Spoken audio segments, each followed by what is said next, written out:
Oh, hello, great readers. I'm Belchan. I'm Nimikung. I'm Van Chan. In this class, I'll read to all of you. Chap. 37 Sec. 7 of Jane Eyre, an Autobiography. S. L. Jane Eyre, an Autobiography. Brontë. Chap. 37 Sec. 7. Sorrow. The breeze is still. Do you know? Jane. My cravat. I have worn it since the day I lost my only treasure. We will go home through the wood. He pursued his own thoughts without heeding me. Jane. You think me. I dare say. An Aloud dug. But my heart swells with gratitude to the beneficent God of this earth just now. He sees not as man sees, but far clearer. Judges not as man judges, but far more wisely. I did wrong. I would have sullied my innocent flower breathed guilt on its purity. The Omnipotent snatched it from me. I, in my stiff-necked rebellion, almost cursed the dispensation. Instead of bending to the decree, I defied it. Divine justice pursued its course. Disasters came thick on me. I was forced to pass through the valley of the shadow of death. His chastisements are mighty, and one smote me which has humbled me forever. You know I was proud of my strength. But what is it now? When I must give it over to foreign guidance, as a child does its weakness? Of late. Genuinely of late he began to see and acknowledge the hand of God in my doom. I began to experience remorse, repentance, the wish for reconcilement to my Maker. I began sometimes to pray. Very brief prayers they were, but very sincere. Some days since, I can number them for.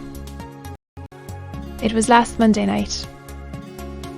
A singular mood came over me, one in which grief replaced frenzied sorrow. To Linus. I had long had the impression that since I could no longer find you, you must be dead. Dreary rest. I supplicated God that, if it seemed good to him, I might see him taken from this life and admitted to that world to come, where there was still hope of rejoining Jane. I was in my own room and sitting by the window, which was open. It soothed me to feel the balmy night air, though I could see no stars and only by a vague, luminous haze knew the presence of a moon. I longed for thee, Janet. Oh, I longed for thee both with soul and flesh. I asked of God, at once in anguish and humility, if I had not been long enough desolate, afflicted, tormented, and might not soon taste bliss and peace once more. That I merited all I endured. I acknowledged that I could scarcely endure more. I pleaded the words of Jane. Jane. I did. Jane. If any listener had heard me, he would have thought me mad. And it was last Monday night. But the time is of no consequence. What followed is the strange point. You will think me superstitious, some superstition I have in my blood, and always has. Nevertheless, this is true, at least it is that I heard what I now relate. As I exclaimed, Jane. Jane. Jane. I really cannot tell whence the voice came, but I know whose voice it was, replied. I am coming. Wait for me, and a moment after, I'll tell you, if I can. The idea, the picture of these woods opened to my mind. Yet it is difficult to express what I want to express. Ferndon is buried, as you see, in a heavy wood, where sound fills dull, and is unreverberating. Where are you? Seems spoken amongst mountains. For I heard a hill send echo repeat the words, cooler and fresher at the moment the gale seemed to visit my brow. I could have deemed that in some wild, the unseen, I and Jane were meeting. In spirit, I believe we must have met. You no doubt were, at that hour, in unconscious sleep. Jane. Perhaps your soul wandered from itself to comfort mine. We dare. It was on Monday near midnight that I too had received the mysterious summons. Those were the very words by which I replied to it. I listened to Mr. Rochester's narrative, but made no disclosure in return. The coincidence struck me as too awful and inexplicable to be communicated or discussed. If I told anything of my hair and that mind, yet from its frings too prone to gloom, needed not the deeper shade of the supernatural.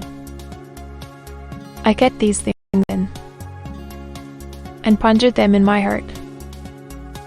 You cannot now wonder, continued my master, that when you rose upon me so unexpectedly last night, I had difficulty in believing you any other than a mere voice and vision, something that would melt to silence and annihilation, as the midnight was for a mountain Eyre had melted before. And I thank God, I know it to be otherwise. As he brought me off his knee, was, and reverently lifting his hat from his brow, and bending his sightless eyes to the earth, he stood in mute devotion.